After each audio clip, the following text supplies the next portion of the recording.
Saudações, minha gente, tudo bem com vocês? Estamos aqui mais uma vez, videoaula sobre Guerra Fria, beleza? Dá uma olhada aí. Nós vamos para a segunda parte da Guerra Fria, especialmente aí a partir da década de 1950. Então, sem mais delongas, vamos juntos tentar entender esse processo tão importante para a história do século XX que definiu a história da segunda metade deste século, né? Então, vamos lá. A primeira coisa é que a gente precisa saber que em 1953 um acontecimento importante muda a configuração da realidade da Guerra Fria, que é a morte do líder soviético Iosif Stalin, em 1953. Com a morte do Stalin, quem assume o poder no lugar dele é um dos seus principais assessores, o principal, chamado Nikita Khrushchev. E o Khrushchev assume o poder com uma missão muito difícil, que é substituir uma figura personalista, quase mitificada, como era Stalin, né? E nesse cenário, o que é que vai acontecer? O Khrushchev percebe que não dá para sustentar o mesmo processo político que o stalinismo produziu.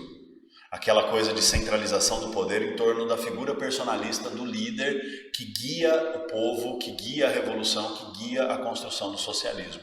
Então, algumas coisas importantes vão mudar na União Soviética, algumas coisas importantes vão mudar no cenário da Guerra Fria por causa dessa mudança de rumos que o alto comando do Partido Comunista Soviético vai desenvolver a partir da chegada de Khrushchev ao poder.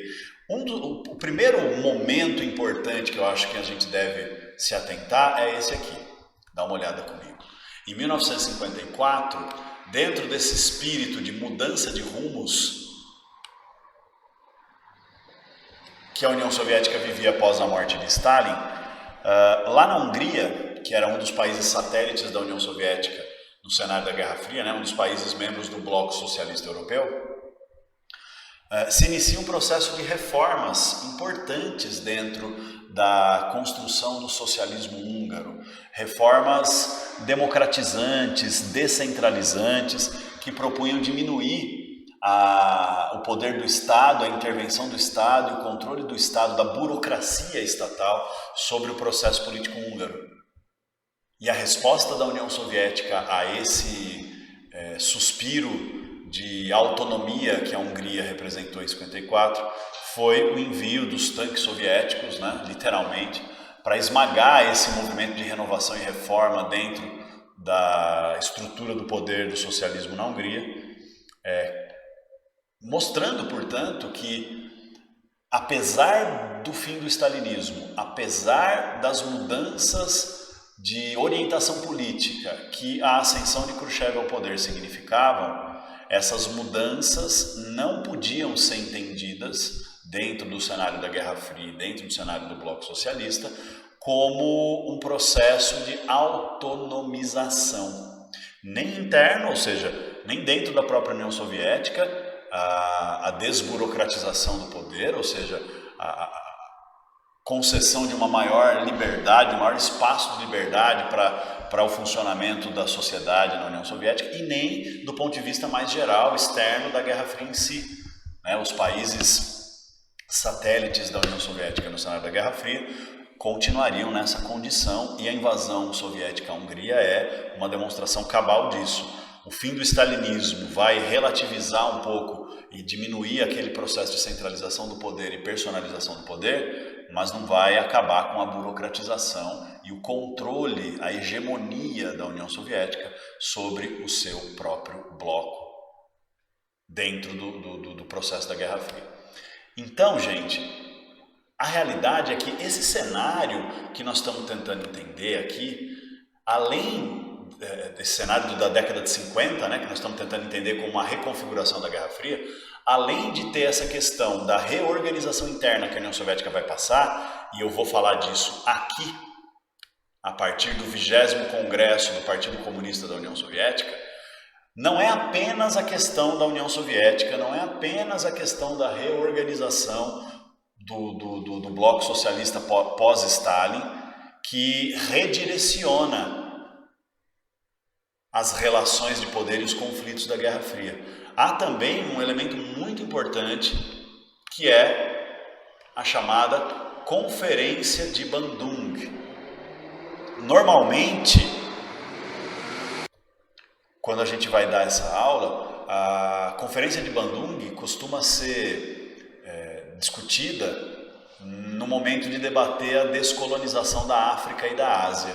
Mas eu quero discutir a Conferência de Bandung aqui para que a gente insira esse processo de descolonização da África e da Ásia, que vai ter uma aula especialmente destinada a conversar sobre isso, mas que a gente insira esse processo de formação de novos países independentes na África e na Ásia através do processo de independência das ex-colônias europeias, aquelas colônias que tinham sido conquistadas pelos países europeus lá no cenário da Segunda Revolução Industrial, do imperialismo e do neocolonialismo no século XIX. Pois é, essas regiões do mundo estão se tornando países independentes e estão realizando seus movimentos de emancipação nacional nesse cenário de Guerra Fria, nesse cenário pós-Segunda Guerra Mundial. Portanto, inserir a ideia da Conferência de Bandung aqui ajuda que a gente tenha uma visão mais ampla do que está rolando. Então, vamos junto entender esse processo. Olha só. Em 1955, 29 países, alguns deles socialistas, outros capitalistas, algumas ex-colônias africanas e asiáticas, na verdade quase todos eles ex-colônias africanas e asiáticas, se reúnem na cidade de Bandung, na Indonésia, para fazer um grande debate sobre como deveriam se comportar esses novos países e esses países periféricos que não estavam ali, né, dentro do grande palco das disputas da Guerra Fria, como é que eles deveriam se comportar no cenário da Guerra Fria. E entre muitas outras decisões, o que a Conferência de Bandung acaba por definir? Acaba por definir a criação de uma espécie de bloco de países não alinhados. Ou seja, a Conferência de Bandung busca ser a afirmação do direito à autonomia, a afirmação do direito à emancipação real das ex-colônias, dos países e dos povos da África e da Ásia. Isso, na prática, representa o seguinte, até surge uma terminologia a partir disso, né? Então é como se houvesse 3 mundos no cenário da Guerra Fria, que é para romper um pouquinho com aquela ideia tão popularizada de que havia simplesmente uma bipolarização do cenário mundial na disputa entre capitalismo e socialismo, entre Estados Unidos e União Soviética. Na verdade, a Conferência de Bandung afirma a existência de pelo menos um terceiro polo, pelo menos um terceiro eixo, os chamados países não alinhados. Então, a terminologia que se usou e que depois mudou de significado era de que os países capitalistas seriam uma espécie de primeiro mundo. Então, a noção de primeiro mundo, terceiro mundo, não tinha a ver com grau de desenvolvimento, tinha a ver com modelo de desenvolvimento. Então, os países capitalistas, o primeiro mundo, os países socialistas, o segundo mundo. E os países não alinhados, alguns capitalistas, outros socialistas, enfim, mas os países não alinhados que queriam ter uma postura autônoma, emancipada e independente no cenário da Guerra Fria, seriam os países do terceiro mundo. É esse processo que a Conferência de Bandung institui, essa organização de países que buscam um caminho não alinhado a nenhuma das potências da Guerra Fria, que buscam um caminho histórico de desenvolvimento autônomo. E aí, com a Conferência de Bandung, vejam bem, o cenário da Guerra Fria se complica, porque eu não sei se vocês se lembram, alguns elementos que eu levantei, não sei se lembram ou se viram a aula, né? Alguns elementos que eu levantei na outra aula de Guerra Fria, na primeira aula do tema, que são os seguintes. Em 1949, depois da Revolução Chinesa, os Estados Unidos criam a OTAN, Organização do Tratado do Atlântico Norte, uma união militar dos países capitalistas para frear qualquer chance de expansão do socialismo. Em 55, a União Soviética e os países socialistas dão uma resposta à OTAN, criando o Pacto de Varsóvia. Então veja, 1955 é o mesmo ano da Conferência de Bandung. E o Pacto de Varsóvia é uma espécie de OTAN socialista, né? Uma união militar dos países socialistas para fazer frente à ameaça militar representada pela OTAN e pelos países capitalistas.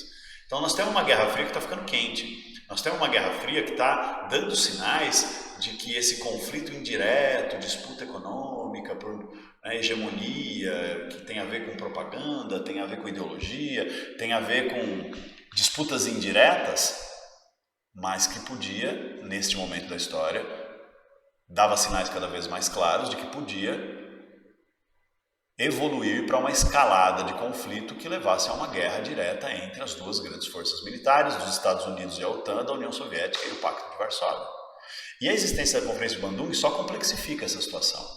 Porque aí para a União Soviética, a Conferência de Bandung são 29 países que não estão alinhados a mim, mas que podem ir para a zona de influência americana. E para os Estados Unidos a mesma coisa, são 29 países que não estão aliados a mim, mas que podem ir para a órbita de influência da União Soviética. Portanto, senhoras e senhores, percebam que nós temos um cenário bastante complexo nessa década de 50, nesses primeiros anos da década de 50 na Guerra Fria, com o desenvolvimento de algumas transformações internas na União Soviética e no Bloco Socialista que nós vamos discutir agora, e também, conflitos externos que davam sinais de que os dois blocos estavam tentando enrijecer sua política, enrijecer o seu controle sobre seus países membros. Nos Estados Unidos tinha lá o macartismo, que a gente estudou na outra aula, na União Soviética essa postura agressiva na invasão à Hungria e as disputas em torno das nações afroasiáticas recém-independentes e o seu esforço de autonomização através da Conferência de Bandung. Pois bem, nesse cenário todo, em 1956, a gente tem uma transformação que vai ganhar contornos bastante significativos, que são os seguintes. Nesse ano aconteceu o 20º Congresso do Partido Comunista da União Soviética. O que quer dizer um congresso de partido político? Como é o caso do Partido Comunista da União Soviética. Um congresso de partido é um momento em que os membros desse partido, através de delegados e representantes eleitos, para representar o pensamento geral dos membros do partido, um congresso é um momento em que essa galera se reúne para discutir fundamentalmente duas coisas. Primeira coisa, fazer um balanço do que foi o período anterior. Então, no caso aí do 20º Congresso do Partido Comunista da União Soviética em 56, fazer um balanço da era stalinista. E a segunda coisa que um Congresso do Partido Político faz é, a partir dessa análise do que é a realidade e do que foi a atuação do partido no período anterior, então olha para trás primeiro para entender o que aconteceu, para depois poder olhar para frente e planejar qual deve ser a atuação dali para frente. E esse 20º Congresso do Partido Comunista, então, mudou completamente a orientação interna e externa da política na União Soviética. Porque internamente, o que o Khrushchev, que era o líder da União Soviética, como nós já pontuamos, o que ele vai propor? Ele vai propor um processo de desestalinização, sendo entendido isso como o quê? Essa desestalinização. Teoricamente, como um processo de democratização e abertura política. Diminuição ou fim da repressão, maior liberdade de manifestação de opositores, maior liberdade de discordância à linha política adotada pelo Partido Comunista na condução da União Soviética, vão ser libertados os presos políticos, há um esforço também de despersonalização do poder, então o Khrushchev não vai tentar ser um novo Stalin, o líder inquestionável, iluminado, blá blá blá, etc. Então, tudo isso aponta para um processo de diminuição do autoritarismo e da centralização do poder. Porém, na prática, isso não vai acontecer propriamente desta forma. Porque apesar desse anúncio e apesar das medidas de desestalinização adotadas, por exemplo, o Khrushchev vai denunciar os crimes de Stalin. Grande parte das coisas que a gente sabe sobre as perseguições stalinistas lá da década de 20, da década de 30 principalmente, em que muitos líderes da Revolução Russa foram presos, vários foram mortos ou foram exilados, tiveram que fugir da União Soviética, por serem opositores a Stalin. Então a oposição de Stalin foi absolutamente afastada do cenário político da vida pública da União Soviética, seja pela morte, seja pela prisão, seja pelo silenciamento. A importância dessas pessoas que se opunham a Stalin, que tinham ideias, que criticavam o stalinismo, a memória dessa gente foi apagada da Revolução, então as pessoas né, os livros de história, os jornais, foram todos reescritos para dar uma versão stalinista desse processo histórico da União Soviética pós-revolução. Então tudo isso foi revelado no relatório que Khrushchev apresentou ao 20º Congresso, abrindo os arquivos secretos do stalinismo e mostrando os milhões de pessoas que foram mandadas para gulags, que são campos de concentração e trabalhos forçados, são prisões políticas, né? Os milhões de pessoas que foram condenadas à morte por fuzilamento e tudo mais. Então nós temos esse cenário internamente na União Soviética. Porém, por trás dessa aparência de desestalinização, a estrutura fundamental que sustentava o poder do Stalin, que era o controle do Estado sobre a sociedade, né? A gente chama isso de burocratização. Então, o controle da burocracia sobre a economia, sobre o trabalho, sobre a imprensa, sobre a educação, sobre os meios de comunicação, sobre toda, né, a decisão. A decisão geral do que tinha que acontecer na sociedade continuava nas mãos do Estado. Não do Stalin, porque ele morreu. Do Estado, que é a estrutura de poder, onde os membros do Partido Comunista ocupavam os cargos de autoridade e, por ocuparem os cargos de autoridade, eles tinham o poder de controlar a sociedade, de fiscalizar, vigiar e direcionar o funcionamento de todos os elementos da vida social, desde a economia até o processo educacional. Então não mudou significativamente o funcionamento concreto da sociedade na União Soviética. Não houve uma verdadeira democratização do poder, com o restabelecimento dos sovietes, por exemplo, que era o projeto inicial da Revolução Russa. Mas houve um processo importante de denúncia dos crimes do stalinismo e de uma maior abertura para a possibilidade de oposição e principalmente uma despersonalização do poder. A ideia de um líder iluminado passa a não fazer mais parte da construção dessa União Soviética, dessa nova União Soviética, da desestalinização a partir de 56. O outro elemento importante desse 20º Congresso tem a ver com política externa, tem a ver com a relação da União Soviética para fora dela mesma, que é a proposta da coexistência pacífica. O que significa a ideia da coexistência pacífica? Significa que Khrushchev está dizendo para os Estados Unidos basicamente o seguinte: olha, meus amigos, não dá, nesse mundo que a gente habita, não dá para que essas duas superpotências fiquem num processo de ameaça constante de guerra, porque seria uma guerra nuclear, uma guerra mundial nuclear, que possivelmente seria o fim do mundo. Então a ideia da coexistência pacífica é a ideia de que, sim, Estados Unidos e União Soviética continuarão se confrontando pela hegemonia mundial, sim, né, as disputas indiretas da Guerra Fria, inclusive com guerras, né, como no processo de descolonização da África e da Ásia, a Guerra do Vietnã, que nós vamos analisar daqui a pouco, a Guerra da Coreia, que a gente analisou na outra aula, isso aí, beleza, vai continuar tendo essas disputas, vai continuar tendo esse conflito, vai continuar tendo essa luta, essa briga, essa guerra pela liderança, pelo controle da hegemonia mundial. Não muda. A corrida econômica, a corrida armamentista também não muda. Mas o lance é, a coexistência pacífica seria uma espécie de compromisso de não confronto direto. Então, até a orientação que a União Soviética dava para os partidos comunistas espalhados pelos diversos países do mundo mudou. Até então, os partidos comunistas, por exemplo, o Partido Comunista no Brasil, tinha uma orientação revolucionária de preparar terreno para uma revolução socialista no Brasil.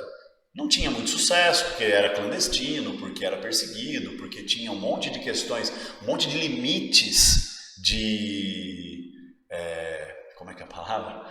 Era muito limitado o alcance da atuação do Partido Comunista, ou seja, não conseguia penetrar mesmo na sociedade essas ideias, mas a orientação era revolucionária. A partir desse momento histórico, de 56, do 20º Congresso, a orientação aos partidos políticos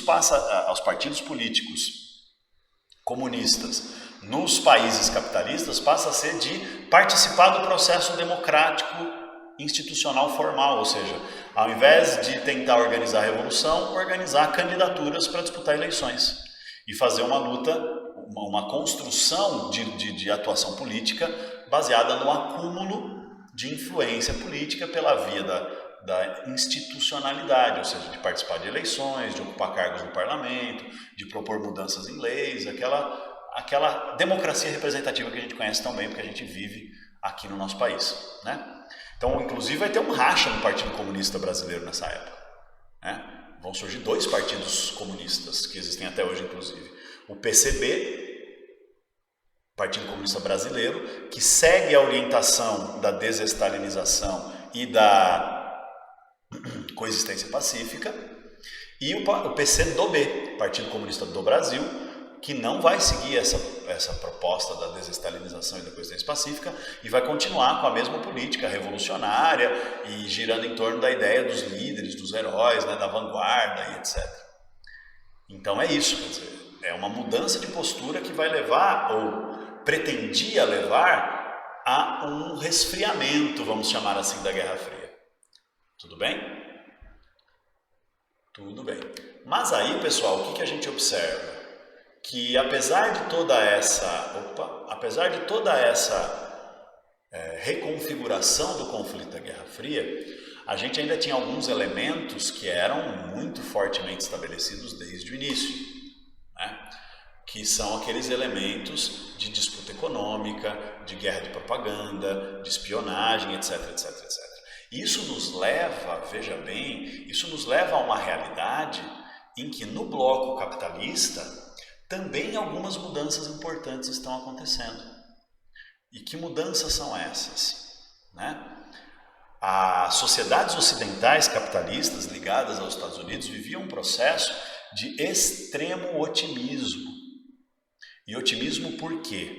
Porque acreditavam muito fortemente que o modelo de desenvolvimento econômico do bloco capitalista, que era baseado no welfare state, né? Aquela coisa lá da conferência de Bretton Woods, para quem se lembra dessa aula, em que há uma espécie de acordo entre os países capitalistas para adotar uma política de planejamento econômico centralizado e de intervenção do Estado na economia no sentido de diminuir as desigualdades, gerar uma distribuição de renda através de serviços públicos e direitos sociais destinados à classe trabalhadora. Tanto para fazer os trabalhadores viverem uma vida melhor, mais digna e, portanto, com menor tendência a se revoltarem, a se engajarem politicamente em movimentos revolucionários, quanto também para gerar desenvolvimento econômico, né? Porque aí se tem escola de graça, saúde de graça, moradia barata, transporte barato, garantido pelo Estado, através de uma estrutura de serviços públicos que garantem direitos sociais, as pessoas gastam menos com essas coisas e podem gastar mais no consumo diretamente, né? Comprar objetos, produtos, mercadorias, e aí entra o lance do American Way of Life, que é um desenvolvimento e uma construção da cultura, uma construção da mentalidade, uma construção das relações sociais muito baseada no estímulo do consumo, muito baseada na noção de que o consumo exacerbado, e compra carro novo, e compra celular novo, e usa roupa da moda, e etc., que é esse consumo que vai gerar a prosperidade, portanto a felicidade, portanto a plenitude, a realização plena da vida humana. Então esses dois elementos andam juntos, o welfare state e o American Way of Life, para produzir uma sociedade ocidental capitalista que, junto com a propaganda no cinema, no rádio, a televisão que está surgindo, nos meios de comunicação de massa, aquele lance da indústria cultural, tá ligado?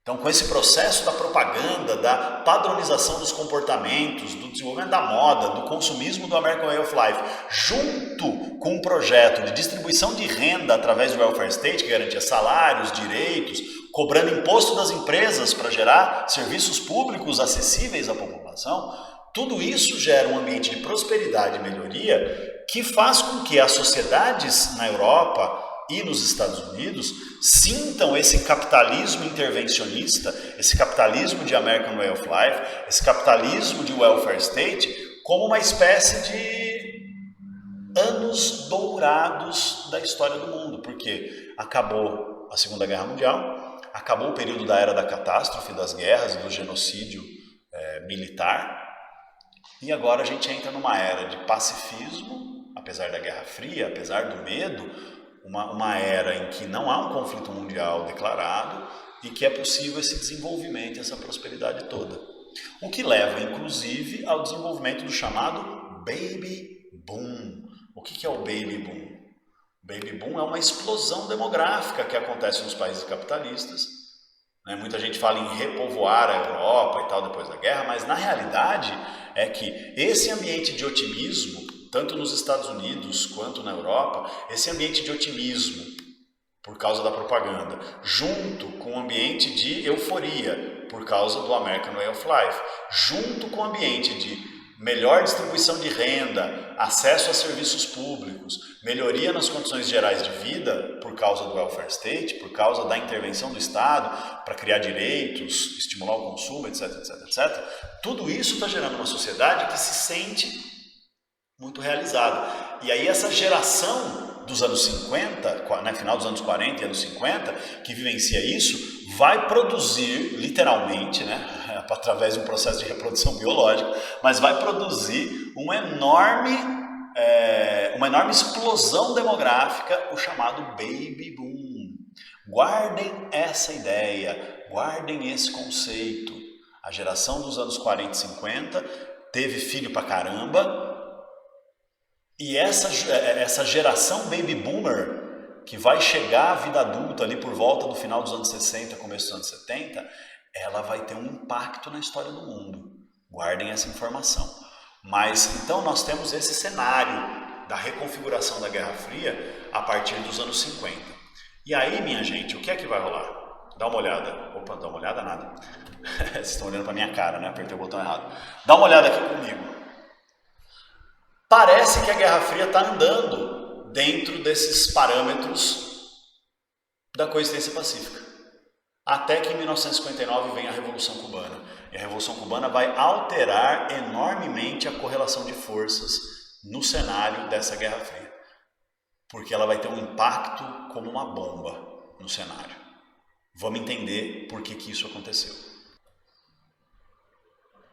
Qual é o impacto dessa tal de Revolução Cubana? Qual é a influência que a Revolução Cubana vai ter nesse cenário da Guerra Fria? Então vamos tentar entender esse processo juntos, beleza? A fita é a seguinte: Cuba é uma ilhazinha que fica no Mar do Caribe, a mais ou menos 100, 120 quilômetros do litoral da Flórida, no sul dos Estados Unidos. É uma distânciazinha de mar para chegar em Miami. E Cuba, desde a independência do país, que era colônia da Espanha, em 1898, Cuba sempre tinha sido o quintal dos Estados Unidos. Inclusive, a própria independência de Cuba foi feita com apoio militar, com apoio político dos Estados Unidos. Foi a última colônia da Espanha na América a ficar independente em 1898. E o controle dos Estados Unidos sobre Cuba era tão grande, porque Cuba é uma ilha que produzia muito, produz ainda, né? A base da economia ainda é essa, a agroexportação. Muita cana-de-açúcar, muito tabaco, né? Fumo, etc. Então, Cuba produz rum maravilhoso, produz charutos maravilhosos por conta disso. É uma economia agroexportadora concentrada nesse tipo de produto. E interessava muito, né, para muitas grandes empresas estadunidenses o controle de fornecimento desses recursos naturais, desses recursos agrários que Cuba podia fornecer, principalmente, repito, derivado de cana e derivado de tabaco. E aí o que acontece? Em 1901, a influência dos Estados Unidos já era tão grande sobre Cuba que o embaixador dos Estados Unidos em Cuba, chamado David Platt, aquele esquema, não sei se vocês lembram do corolário Roosevelt, né, dos Estados Unidos tentando estabelecer tentáculos e controlar a América Central e o México de uma forma assim imperialista, o governo dos Estados Unidos, através do embaixador Platt lá em Cuba, impôs uma emenda na Constituição cubana, que foi chamada de Emenda Platt, que definia que os Estados Unidos tinham direito de invadir Cuba se os interesses estadunidenses fossem contrariados pelo governo cubano, economicamente, politicamente, diplomaticamente, etc. Portanto, quer dizer, Cuba deixou de ser colônia da Espanha, mas caiu numa rede de imperialismo ainda pior, se tornando um país satélite absolutamente dependente dos Estados Unidos. A maior parte das terras em Cuba eram propriedade de grandes empresas americanas. Era em Cuba que existiam as grandes redes de resort, cassinos e hotéis dos Estados Unidos, dos investidores americanos. Era como se fosse uma espécie de colônia de férias / fazendona dos Estados Unidos. E para completar, inclusive, né, na época que a Revolução Cubana aconteceu, estavam acabando de inaugurar um grande hotel hiper luxuoso que era o Hotel Hilton Plaza, que é da família lá da Paris Hilton, aquela socialite. Não vou usar adjetivos. Mas, então, quer dizer, era o paraíso do investimento, do entretenimento, do lazer, do turismo e da economia de agroexportação estadunidense era Cuba. Cuba era o paraíso. E para completar esse cenário, na década de 50, quem governava Cuba era um ditador, posto no poder e apoiado pelos Estados Unidos, chamado Fulgêncio Batista. No começo dos anos 50, se forma um movimento de jovens, principalmente de origem na classe média, alguns influenciados por ideias socialistas, mas a maioria não, a maioria influenciada por ideias que eles chamavam de martinianas, que era um dos líderes da luta de independência em Cuba, um intelectual brilhante cubano que propôs as ideias de união latino-americana, de Nuestra América, que era um cara chamado José Martí, que defendia uma política para a América Latina que fosse anti-imperialista, anti-estadunidense, nacionalista, voltada então para uma união latino-americana contra o imperialismo estadunidense. E inspirado nessas ideias, surge um movimento que em 1953 tenta tomar um quartel do exército lá de Cuba para iniciar uma revolução contra o governo Fulgêncio Batista. Mas uma revolução que se anunciava como anti-imperialista, nacionalista e democrática. Fracassaram, a famosa tentativa de tomada do quartel de Moncada, fracassaram, os líderes foram todos presos, inclusive o Fidel Castro, que era advogado, jovem, recém-formado, fez um discurso, ele próprio se defendeu no tribunal e fez um discurso que entrou para a história, literalmente. Ele diz assim para os juízes do tribunal: vocês são inimigos do povo cubano e vocês podem me condenar, mas a história me absolverá. Dizendo que essa luta revolucionária contra a ditadura e contra o imperialismo americano vai ser abraçada pelo povo e, no longo prazo histórico, Cuba vai entrar para... as ações desse movimento revolucionário cubano vão entrar para a história como uma ação de libertação. Enfim, o fato é que esses caras vão presos, ficam presos um tempo, aí são soltos, mas são exilados, vão viver no México. Lá no México eles reorganizam um movimento, outras pessoas aderem a esse movimento, grupos socialistas, revolucionários, guerrilheiros inspirados no que tinha acontecido na China em 49, a Revolução Chinesa, Mao Tse Tung e suas guerrilhas vermelhas, comunistas e tal. Inclusive o Che Guevara conhece os cubanos, lá o Fidel Castro, o Camilo Cienfuegos, o próprio Raul Castro, eles se conhecem no México. E o Che, que não era cubano, o Che era argentino, aliás, por isso o apelido Che Guevara, porque o nome dele era Ernesto Guevara de la Serna. E como ele era gaúcho, gaúcho argentino, ele falava Che o tempo inteiro, Che, não sei o que lá, Che, mas Che, e aí chamaram ele de Che Guevara, enfim. E aí esses caras se juntam e tentam uma invasão ao território cubano para organizar uma guerra de guerrilha. Porém, eles são surpreendidos na praia, porque a CIA, a Agência Central de Inteligência de Espionagem dos Estados Unidos, estava monitorando esse grupo e tinha dado informações para o alto comando militar do governo da ditadura Fulgêncio Batista para que confrontasse essa chegada dos revolucionários cubanos clandestinamente de volta a Cuba num navio de passeio que eles alugaram lá e carregaram de arma e equipamento e munição que eles conseguiram adquirir e vamos aí. Então vários foram presos, vários foram mortos nesse desembarque. Alguns poucos escaparam e se esconderam no meio da floresta, numa região montanhosa de Cuba chamada Sierra Maestra.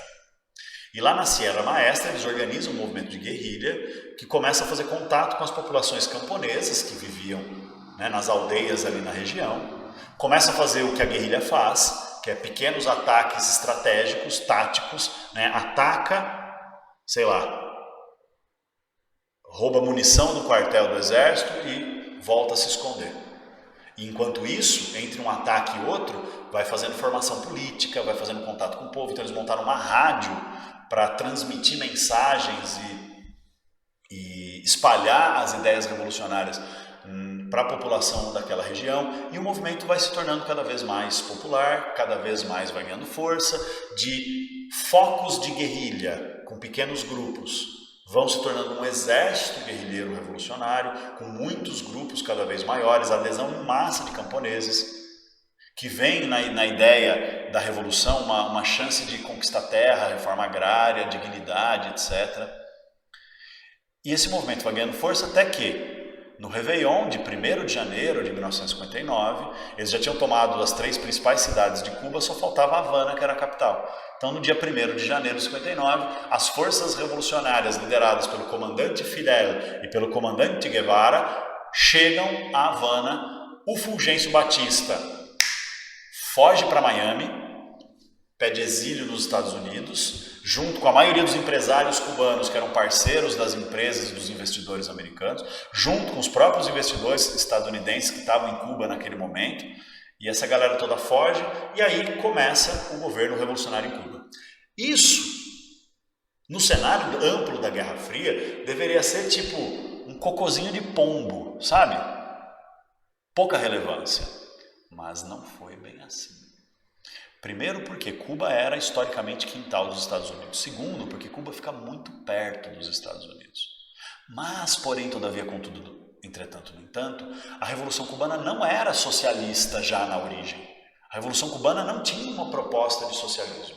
A Revolução Cubana era anti-imperialista, nacionalista e democrática. Propunha reformas profundas como a nacionalização dos bancos, a nacionalização das empresas, a reforma agrária para entregar as terras, principalmente as terras propriedades de estrangeiros, leia-se, empresários estadunidenses, para a população camponesa plantar. Então tinha um projeto de reforma profunda, anti-imperialista, nacionalista, mas não era socialista. Apesar de ter participação de grupos socialistas, a Revolução Cubana não foi socialista na sua origem.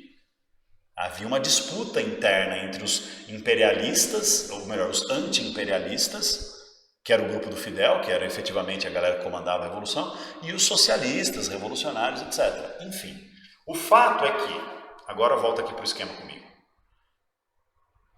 o cenário da Guerra Fria está ficando muito complexo, galera. Em 1959, a Revolução Cubana tira dos Estados Unidos o controle sobre o seu quintal, que era Cuba, uma ilha no Caribe, ok. O problema não é Cuba em si, o problema é o exemplo que Cuba pode significar, porque pode levar o estímulo, né, a inspiração para lutas revolucionárias e anti-imperialistas no resto da América Latina inteira. Então, Cuba era uma grande ameaça para os Estados Unidos, mesmo ainda não sendo socialista em 59, porque podia ser o efeito dominó, né, que teve na Ásia com a Revolução Chinesa, podia começar na América Latina com a Revolução Cubana. Mas, ao mesmo tempo, galera, olha só, em 1960, a China rompe relações com a União Soviética. Isso significa o quê? Significa que, num processo que eu não vou analisar agora, porque vai ter uma aula sobre a Revolução Chinesa, que nós vamos discutir exatamente essas questões, mas depois de 1956, da desestalinização, começa a ter um conflito entre o governo da China e o governo da União Soviética. Porque o governo da União Soviética propunha a desestalinização e o governo chinês, com Mao Tse-tung, era centralizado, personalista, stalinizado, né? Seguia ainda o modelo stalinista. E esse conflito foi ficando insuportável, foi levando a tensões e choques, até que em 1960 o governo chinês oficializa o seu rompimento com a União Soviética. A China continua sendo socialista, mas não é mais parte do bloco socialista controlado pela União Soviética. Então não faz mais parte do Comecon, que é o bloco econômico socialista, não faz mais parte do Pacto de Varsóvia, que é o bloco militar socialista. Percebe, mano? Nós estamos tendo ali um cenário conturbado para os dois lados do processo. Então a Revolução Cubana representa uma ameaça, por mais que seja uma ilhazinha minúscula, uma ameaça de perda de controle estadunidense na América Latina, e o rompimento da China com a União Soviética, que aliás a China passa a receber muito apoio dos Estados Unidos daí para frente, em alguns sentidos, nós vamos analisar isso em outro momento, mostra também um abalo dentro do bloco socialista. No ano seguinte, que é 1961, os Estados Unidos tentam mostrar quem manda em Cuba. Não vai fazer uma invasão militar americana direta, né? Porque tem toda aquela questão da coexistência pacífica, tem toda aquela questão da autonomia e da autodeterminação dos povos, não sei o que lá. Até porque, né, a Revolução Cubana aproxima Cuba dos países da Conferência de Bandung. Inclusive o Brasil, nessa época governado pelo Jânio Quadros, vai trazer o Che Guevara para cá para fazer negociação de acordos comerciais. O Che Guevara vai receber uma medalha de honra, né, a medalha Cruzeiro do Sul do presidente Jânio Quadros, na época presidente do Brasil. Então é um cenário bem complexo. Em 1961, os Estados Unidos tentam pôr fim na Revolução Cubana, mas não através de uma intervenção militar direta, através de uma intervenção militar indireta. A CIA treina, arma, financia um movimento contra-revolucionário de cubanos exilados em Miami, nos Estados Unidos, na Flórida, para formar uma verdadeira força militar contra-revolucionária, treinada e comandada pela CIA, para invadir Cuba e derrubar o governo revolucionário. Então dá uma olhada aqui. Esse episódio ficou conhecido como a invasão da Baía dos Porcos e fracassou, né? Inclusive na ação, um agente da CIA foi morto e ficou impossível dos Estados Unidos negar sua participação e negar sua interferência nessas questões internas de Cuba. Diante desse cenário, os Estados Unidos impõem um embargo econômico a Cuba, ou seja, uma proibição de qualquer país aliado aos Estados Unidos de fazer comércio com Cuba, né? E um bloqueio econômico, portanto, para tentar, entre aspas, matar de fome a Revolução Cubana, para derrubar o governo revolucionário e voltar à normalidade de uma dependência cubana em relação aos Estados Unidos. Mas o que o governo cubano resolve fazer?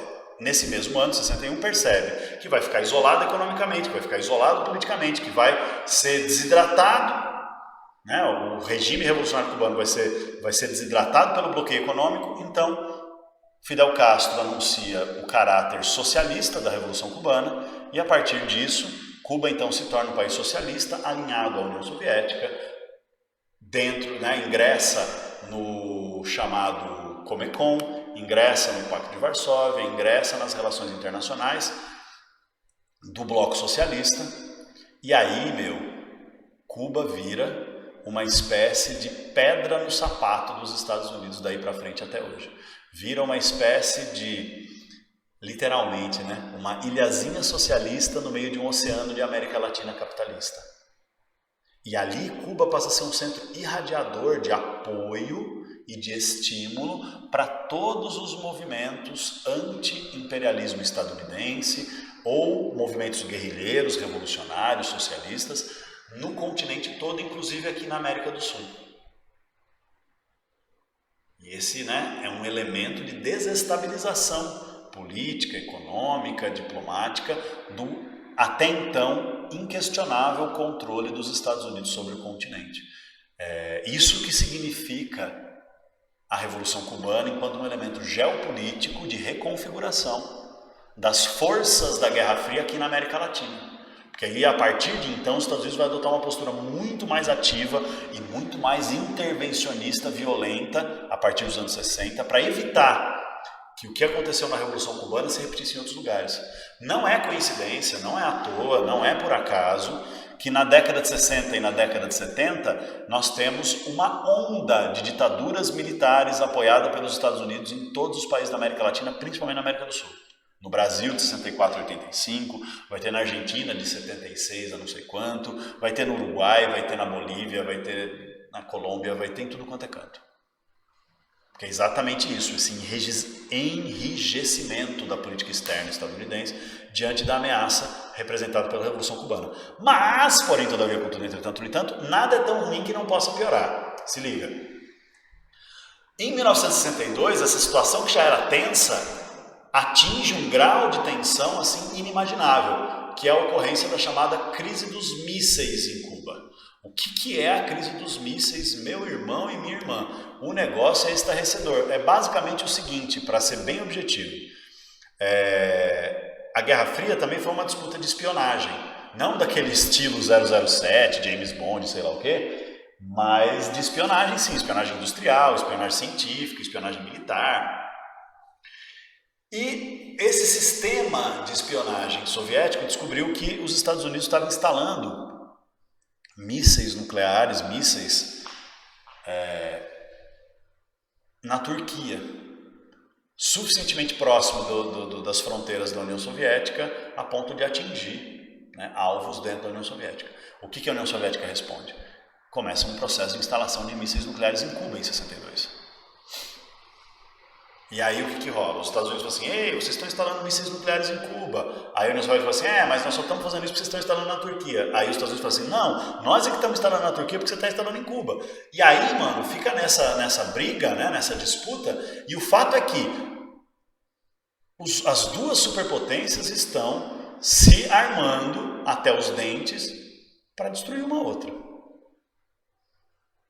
Pois bem, como a União Soviética se nega a retirar os mísseis em Cuba, os Estados Unidos dão um ultimato, ou seja, ou tira ou é treta, e a União Soviética fala, então é treta. E aí os Estados Unidos declaram um bloqueio naval a Cuba. Já estavam fazendo um embargo econômico, que é a proibição de comércio dos países aliados aos Estados Unidos com Cuba, agora faz um bloqueio naval, que é a proibição de qualquer navio de qualquer origem chegar em Cuba pelo Oceano Atlântico, pelo Mar do Caribe. A marinha americana estava literalmente bloqueando, ia torpedear, ia bombardear, ia destruir navios que viessem estabelecer relações com Cuba. A justificativa disso era para impedir a continuidade da instalação dos mísseis nucleares no território cubano. Pois bem, a União Soviética falou assim, não, mano, nós vamos furar esse bloqueio. Os Estados Unidos falou, então venha furar o bloqueio que nós afundamos seus navios. Aí a União Soviética fala, então afunda nossos navios que nós afundamos seus navios. Aí os Estados Unidos falam, então afunda nossos navios que a gente vai para a guerra. Então vamos para a guerra. A tensão chegou a um tal nível que o mundo inteiro teve certeza que esse incidente seria o início de uma guerra, que seria uma guerra mundial, que seria uma guerra nuclear, que seria o fim do mundo.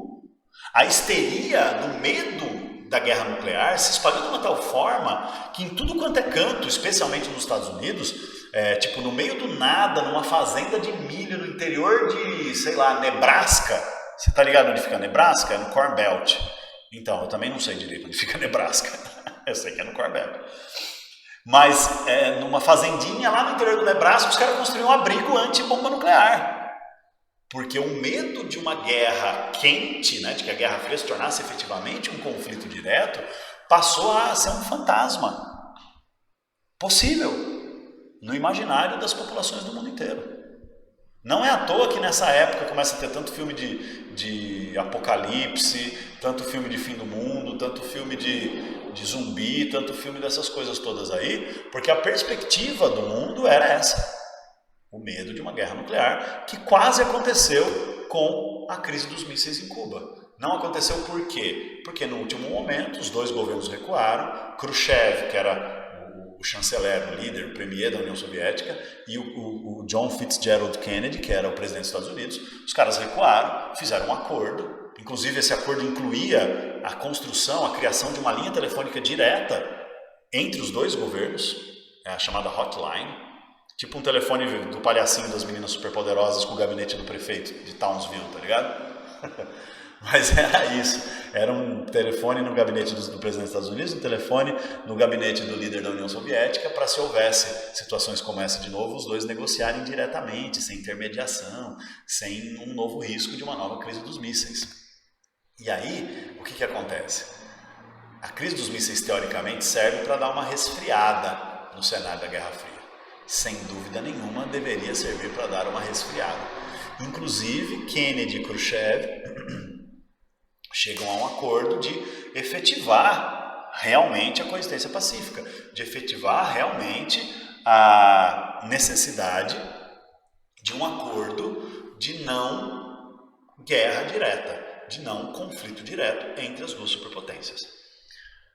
Tá bom. Parecia que estava tudo resolvido, que os anos 60 seriam então um momento de efetivação da coexistência pacífica, que até agora era muito mais teoria do que prática. Mas não foi bem assim. Porque no meio disso tudo tinha uma outra treta. E essa outra treta se chama Vietnã. E eu vou gravar um vídeo exclusivamente para falar do Vietnã e enviar para vocês já na sequência. Beleza, galera? Então, por enquanto é isso. Guardem essas informações e vamos falar de Vietnã.